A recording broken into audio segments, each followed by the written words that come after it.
মুন্সিগঞ্জ গজারিয়া ফেরি চলাচল বন্ধ থাকায় ঝুঁকি নিয়ে ট্রলারে করে মেঘনা নদী পাড়ি দিচ্ছেন যাত্রীরা। এ নিয়ে বিস্তারিত জানাতে গজারিয়া ঘাটে আছেন সহকর্মী নাসির উদ্দিন উজ্জ্বল। সরাসরি যাচ্ছে তার কাছে। উজ্জ্বল। ২ বছর ধরে এই গজারিয়া ফেরিঘাটে ফেরি চলাচল বন্ধ থাকবার কারণে এই অঞ্চলের অর্থনীতিতে নেতিবাচক প্রভাব পড়েছে।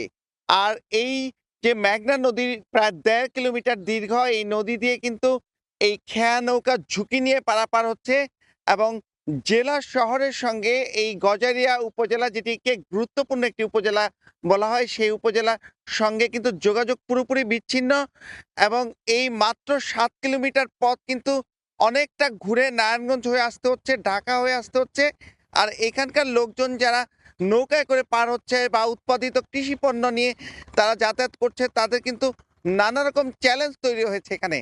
অথচ ২০১৮ সালের ৩ জুন তৎকালীন প্রধানমন্ত্রী এখানে ফেরি চলাচল উদ্বোধন করেছিলেন। এর কিছুদিন পরে বন্ধ হয়ে যায়। যেই যুক্তিটি বলা হয়েছিল যে দুই পারে যে সংযোগ সড়ক রয়েছে সেই ১২ কিলোমিটার সড়ক প্রশস্ত নয়, সে কারণে গাড়ির যাতায়াত কম।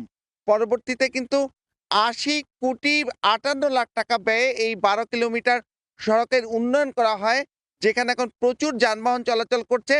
এবং ২০২২ সালের নভেম্বরে কিন্তু এই ফেরি আবার চালু করা হয়। এরপরে আবার অজ্ঞাত কারণে বন্ধ হয়ে যাওয়ার কারণে এই স্বাধীনতার ৫৩ বছর পরেও কিন্তু জেলা শহরের সঙ্গে সরাসরি যোগাযোগ স্থাপন হয়নি। একই সঙ্গে কিন্তু ব্রিজ তৈরিরও চেষ্টা করা হচ্ছে। এই ছিল আমার কাছে মুন্সিগঞ্জে এই গজারিয়া ফেরিঘাটের সবশেষ খবর। মুন্সিগঞ্জ গজারিয়া ফেরিঘাট বন্ধের সবশেষ খবরাখবর জানতে সরাসরি যুক্ত ছিলাম সেখানে।